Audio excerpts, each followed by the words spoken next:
Fala aí pessoal, começando mais uma aula aqui e hoje a gente está começando aí a nossa aula de probabilidade, a nossa aula 7. Nessa aula aqui a gente vai estar aí falando sobre probabilidade condicional. Então vamos analisar as seguintes situações. A. A probabilidade de ocorrer o número 6 no lançamento de um dado comum. Isso daqui a gente já sabe muito bem como é que se faz, né? Para você calcular a probabilidade de acontecer um evento, basta você saber o número de opções, o número de casos que existe no espaço amostral e o número de casos que existe no evento. Como é um dado comum, você tem 6 números que podem ficar aí voltados para cima e a probabilidade de que fique o número 6 é uma possibilidade só que você tem para 6 opções do total do espaço amostral. Então, a probabilidade de ocorrer o número 6 é 1/6, é de 1 sobre 6, beleza? Agora a situação B. Ao lançar um dado, sabe-se que o número na face voltada para cima é par. Dessa forma, a probabilidade de que o número seja 6, ela é a mesma? Ela é quanto? Ela vai ser 1 sobre 6? Olha a diferença da situação A para a situação B. Na situação A, eu não tenho nenhum tipo de informação. Eu só estou querendo aqui ver qual é a probabilidade de acontecer o número 6. Na situação B, eu já tenho uma situação, uma condição para essa minha probabilidade, porque eu já sei que o número que ficou voltado para cima, ele é par. Se eu já sei um pequeno detalhe do que aconteceu no meu experimento, eu consigo eliminar algumas possibilidades. Vamos entender bem. Aqui na letra A, o meu espaço amostral, o meu conjunto S de espaço amostral, eles são todos os números do dado. 1, 2, 3, 4, 5 e 6. Por isso que aqui no denominador fica 6, porque são 6 opções que eu tenho no total. Já aqui na letra B, por eu saber que ficou um número par virado para cima, o meu espaço amostral, eu vou considerar apenas os números pares. Como eu já sei um acontecimento, eu consigo reduzir o meu espaço amostral. Então, ao invés de eu pensar em todas as possibilidades, no caso, em todos os números que existem naquele dado, eu vou pensar em todos os números que existem naquele dado, mas que satisfazem essa condição, que é ser par, ou seja, o número 2, o número 4 e o número 6. Ficou claro para vocês isso? Na situação A, eu não sabia nada do que iria acontecer, então poderia sair do 1 ao 6 no dado. Na situação B, eu já sei que saiu um número par, então com certeza não vai ser o 1, nem o 3, nem o 5. Então as minhas possibilidades acabaram diminuindo. Então, a probabilidade de ser o número 6, eu continuo tendo apenas um caso para o meu evento, que é o próprio número 6, só que agora é um caso dentre quantas opções? Apenas 3. Então, a probabilidade é de 1/3, certo? Ficou mais fácil, digamos assim, de ter o número 6, porque já saiu, porque eu sei que saiu um número par, ok? Então, a probabilidade condicional é quando na nossa história e no nosso problema existe uma condição e essa condição vai alterar o nosso espaço amostral. Ele vai reduzir o número de possibilidades do nosso espaço amostral.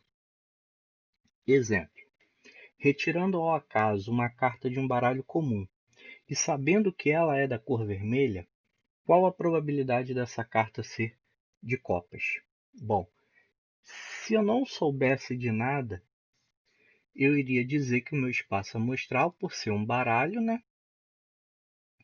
por ser um baralho comum, ele tem 52 cartas.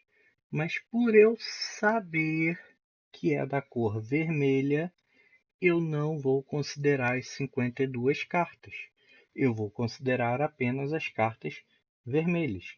Então, meu espaço amostral possui apenas a metade dos elementos, já que no baralho ou a carta é preta ou a carta é vermelha. Então, eu tenho 26 possibilidades.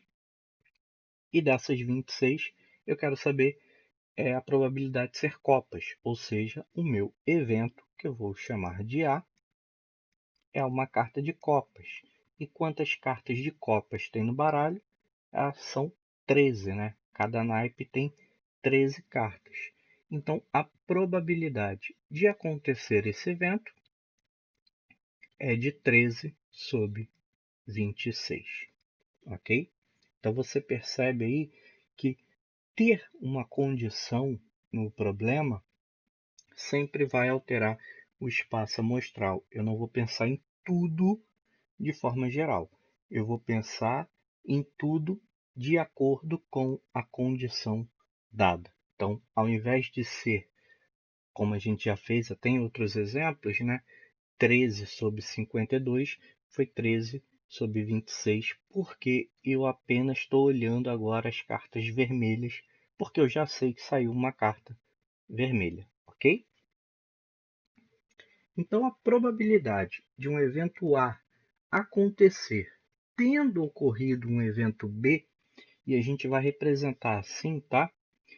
O meu evento A aqui, o meu evento B aqui, e essa barrinha aqui entre eles indica justamente isso daqui, que ocorreu o evento, tá? Então, eu estou lendo dessa forma.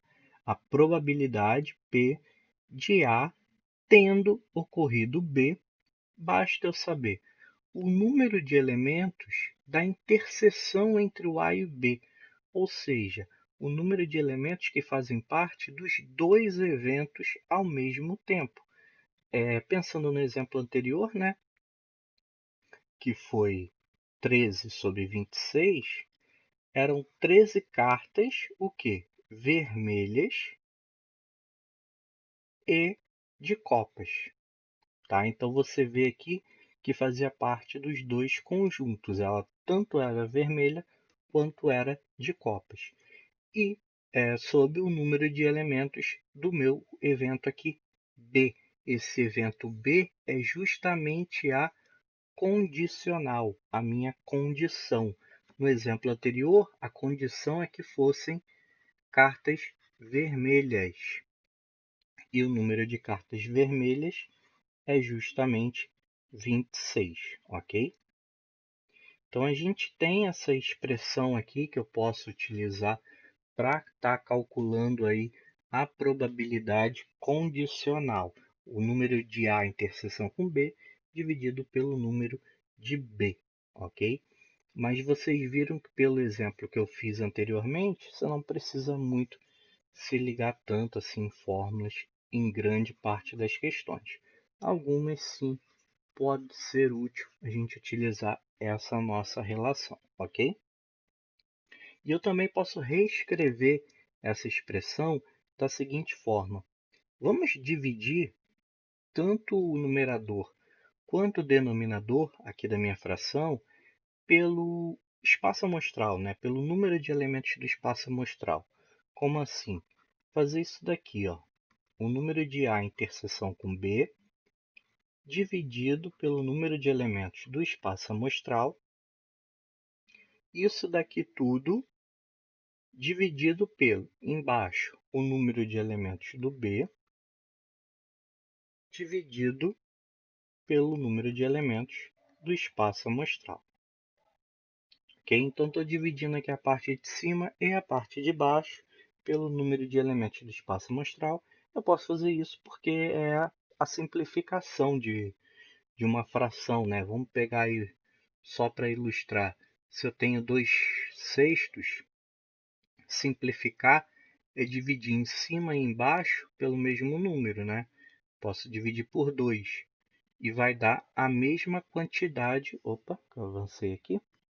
Vai dar a mesma quantidade, que é 1/3, 2/6 e 1/3 representam a mesma quantidade, só estão escritos de maneira diferente, ok? Então aqui vocês podem achar um pouquinho estranho e tal, porque é tudo um monte de letra, mas o que eu estou fazendo aqui é a mesma coisa que a gente faz aqui, ok? Tá, mas por que eu estou fazendo isso? Olha para essa expressão que ficou aqui. Essa expressão nada mais é do que a probabilidade. Lembra quando a gente viu lá logo nas nossas primeiras aulas de probabilidade? O que é a probabilidade de acontecer um evento A? É o número de elementos do evento A dividido pelo número de elementos do espaço amostral, certo? E o que a gente tem aqui? O número de elementos de A interseção com B dividido pelo número de elementos do espaço amostral. Isso daqui, vamos até colocar aqui com uma outra cor, isso daqui, ó, nada mais é do que a probabilidade de A interseção com B, ok? E embaixo eu posso fazer a mesma coisa. Isso daqui, ó, se a gente reparar, o número de elementos de B dividido pelo número de elementos do espaço amostral é a mesma coisa, vamos colocar aqui com uma outra cor também, para vocês se orientarem, é a probabilidade de B, tá? Então eu consigo pegar essa expressão aqui da probabilidade da condicional do A tendo ocorrido B e reescrever como essa expressão aqui. Probabilidade de A interseção com B dividido pela probabilidade de B, ok? Vamos colocar aqui melhor agora para vocês. Vou conseguir apagar aqui agora. Deixa eu botar aqui no cantinho de preto. Então, essa minha expressão aqui, o P de A tendo ocorrido B, é a mesma coisa que eu escrever o P de A interseção com B dividido pelo P de B. Isso daqui vai ser bem útil para a gente, tá? Nas próximas aulas aí, até na próxima aula aí, quando a gente falar de outros eventos, vai ser bem útil essa relação. Por isso até que eu estou falando dela agora, ok? Então isso daí é só a gente escrever um pouquinho de forma algébrica aí esses conceitos da probabilidade condicional. Vamos fazer mais um exemplo? Vocês vão ver que depende mais da interpretação do que trabalhar com essas fórmulas. Vamos lá? Então aqui, o exemplo 17, deixa só eu apagar isso aqui tudo. Aí. Então, exemplo 17 aqui, dois dados perfeitos são lançados. Qual é a probabilidade de sair soma 7 se ocorreu 4 no primeiro dado?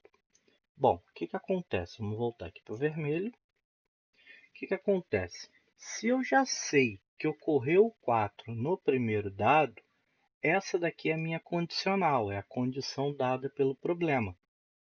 Então, para sair soma 7, tem que ser 4 mais o valor do segundo dado, que vai dar 7, certo? E isso pode ser feito de quantas maneiras? Só uma, né? Só se eu fizer 4 mais 3, que vai dar 7. Só tem esse número aqui no dado para que essa soma realmente ocorra. Então, vamos pensar, qual será o meu espaço amostral? Ou seja, tudo que pode acontecer nos resultados. Vou até começar a escrever para ficar fácil para vocês visualizarem. Como ocorreu 4 no primeiro dado, a única coisa que pode acontecer é o 4 e mais um número. Então, 4 com 1, o 4 com o 2 e assim por diante, até eu ter o 4 com 6. Então, só tem uma maneira de eu fechar os resultados do lançamento dos dois dados. É 4 e mais algum número. Aqui eu vou ter 6 resultados, certo?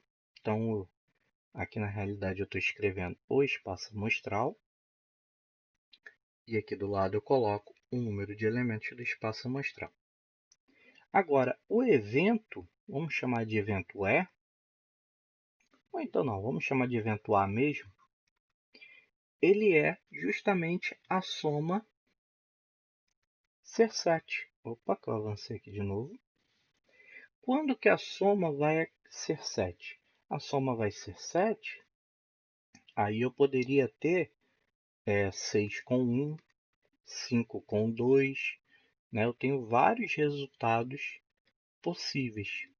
Só que como existe essa condição, não me interessa esses resultados aqui. Me interessa quais resultados? Me interessa os resultados em que ocorre a soma 7 com o A no primeiro dado. Então, vai ser o A interseção com o meu... Vamos até mudar aqui, vamos colocar B, só para não ficar muita confusão com S. O A interseção com esse meu conjunto B que eu fiz ali em cima, que é o meu novo espaço amostral. Então, de todos esses 6 resultados, qual que é o único resultado que vai me interessar? O 4 com 3, que é o único que a soma dá 7. Então, daqui eu tenho apenas um caso. Ou seja, a probabilidade de acontecer o A, né, de você ter a soma 7 tendo ocorrido o 4 no primeiro dado, é igual a 1 sobre 6. Ok? Então, temos aí esse exemplo de probabilidade condicional.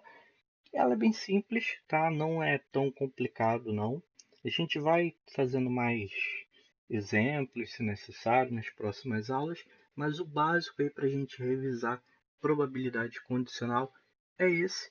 Eu deixo aí agora exercícios simples aí para a galera que está precisando mesmo do básico. Pega esses exercícios de início que vão ajudar vocês e aí a gente vai avançando nas próximas aulas para fechar esse conteúdo de probabilidade, beleza? Então, bons estudos e até a nossa próxima aula.